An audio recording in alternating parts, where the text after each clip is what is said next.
Are there people that you know that sound so confident while the rest of us are struggling to even get a single word out? If this scene sounds familiar to you, then this video is for you.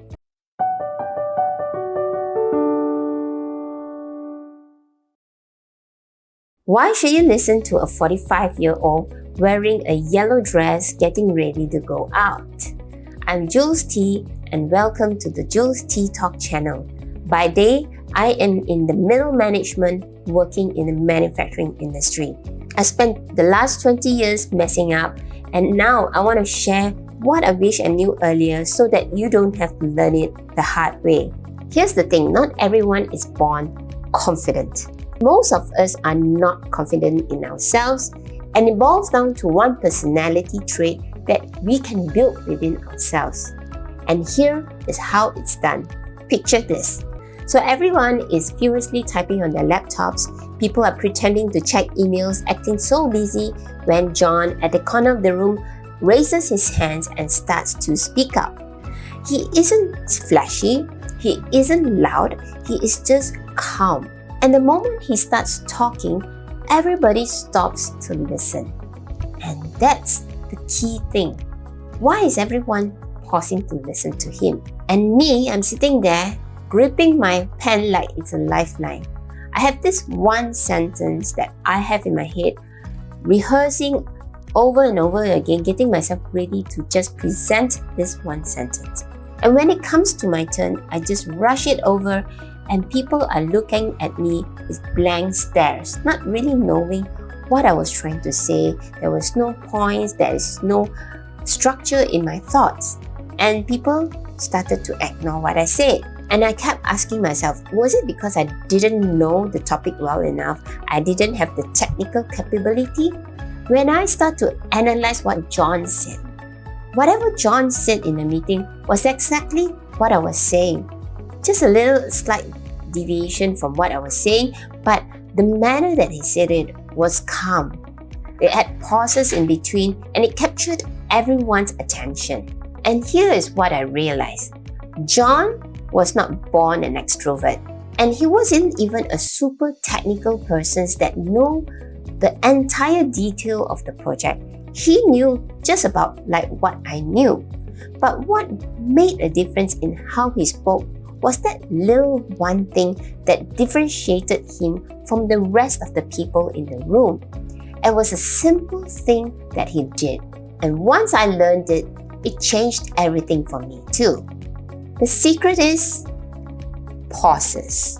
And that pauses allowed him to own the room. It's so simple. That's it. Just pause in between your sentences. Here's the thing. When we're nervous, we try to rush through the conversations. Maybe we have an idea that we want to share with the team. Maybe we have a story that we want to share with our friends. And because you're nervous, you tend to rush through the entire story, summarizing it into one sentence that doesn't give an impact, or it doesn't sound impactful. But when you do a storytelling that comes with a proper structure, with the beginning, the challenge that faced, and the problems that you had to go through to solve it, and what are the solutions, what is the happy ending. When you go through that proper cycle slowly and clearly, people will be like a magnet listening to you word for word. And that is what happened to John, telling it like a story. He was phrasing it in pauses. He told the story, the challenges, what is the problem statement, and what he plans to do about it in future, and how he was going to do it, what kind of budget. Everyone was leaning on, waiting for him to speak word for word. And that's all the difference. Normal people tend to rush through the ideas, rush through the story because they just want to tell it and run out of the conversation room. But confident people do it a bit differently. They stay patient. They will make the audience feel that They are the priority in the conversation, and he wants to take all the time he has to explain it to the audience so they can understand. So he explained it in a very calm way to make sure that people can actually follow him from this section to the next section, then to the next section. He speaks clear, not rushed, and everybody enjoys the story. And because he speaks in that way, the whole conversations makes him look super confident in what he says. Whether it's funny, it's something serious, it captures the people's attention. Let me show you a nervous version. Let's say your colleague calls on you and asks you, how was your weekend last week? And I tell them, well, it was a horrible weekend. My house was robbed. My parents was found in the storeroom, gagged and bounded. And when I came back, I was so shocked, I quickly called the police and we made a police report and sent my parents to the hospital. There. This story had the full entire picture, but it doesn't have that kind of suspense. There was no room for the audience to absorb the content of the story, the suspense, how we solved the problem. Everything was rushed in 2 to 3 sentences. Let me show you a confident version of the story. Hey Jules, how was your weekend? Well, last weekend was horrible. My house was ransacked. My parents were found gagged and bound in the back storeroom. And here I was on last Friday going out with my friends for a meal in the middle of the city, and we took about 2 hours, and by the time I came back, I found my room, my house in darkness, and I was wondering why. Usually there would be people in the house. And when I opened the door, I was so shocked to find the house in a complete mess. I didn't know whether the robbers were still in the house and what happened to the other family members that were living in the house. I was so worried, I quickly called up the police and also a few of my good neighbors to let them know, hey, can you just come over and help me to check out the situation in my house? I think I just got robbed. And 5 minutes later, I was walking in with my neighbors with a bat in my hand. We were going through room by room and finally found my parents gagged and bound up in the basement. And they were so afraid, and there was sweat coming down from their faces, and my mom looked so pale because she was in shock.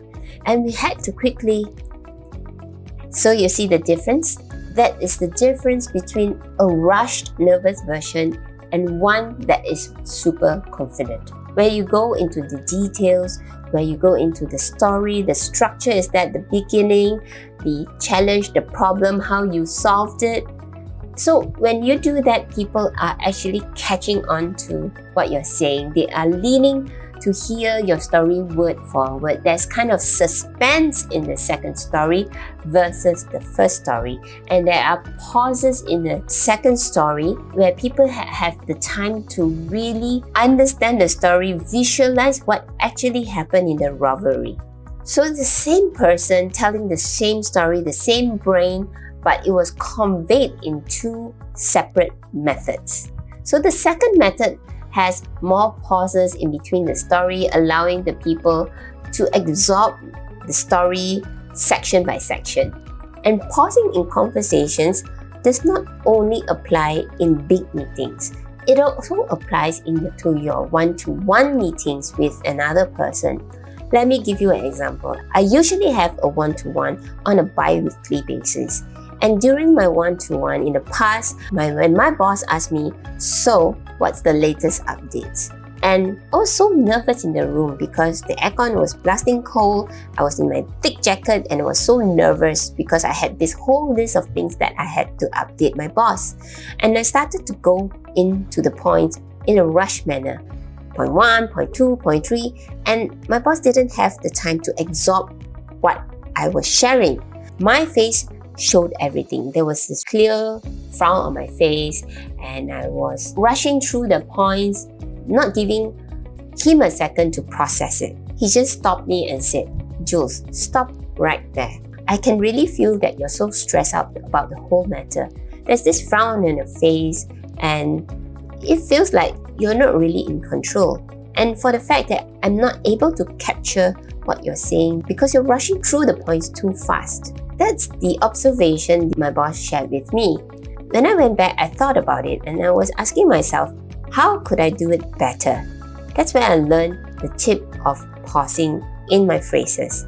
Now when I go into the room, I start things differently. I go in with the same body, same boss, same room. When my boss asks me, tell me your updates, then I will go from the first update and I will explain it in a slower manner. I start to pause in between the sentences, allowing him to really understand the scenario, the challenges, and what was the plan put in place. He was able to follow through the entire story. It also showed in my face where I didn't have these frowns over my forehead anymore. I looked a lot calmer than I did before. And he noticed it too, and he said, Jules, there's something different in the way you're managing this one-to-one now. I see you more confident. I see you being able to handle the situation, be it it's a very stressful moment, but it doesn't show in your face. It's all smiles. Despite the stress of the situation, you seem to be able to handle it. And I am able to understand what you're explaining, your proposals, and I'm in agreement with you. And that comment itself made a lot of difference. It goes to show that pauses makes a whole lot different in your conversation. I go in with the same kind of knowledge, but yet the delivery of the message was different. And that helped me to look confident, feel confident, and make the other person confident with my message. So here's the key takeaway in all this. You don't have to be the loudest, the smartest, or one with a big personality to gain confidence in a room. All you need is to have pauses in your conversation. Pause and own your space. Because pause isn't about who you are. It is about the way you communicate. If this hits home, remember to try this in your next meeting or in your daily conversations. Remember, confidence isn't magic. It is not usually a born skill. It's something that you practice and learn it. So if you like this video, remember to share it with someone who will need it most. If you want to see more videos like this on communications and leadership, remember to subscribe, like these videos, and put in your comments what are the things that help you to become more confident. I'll see you in the next video. Goodbye.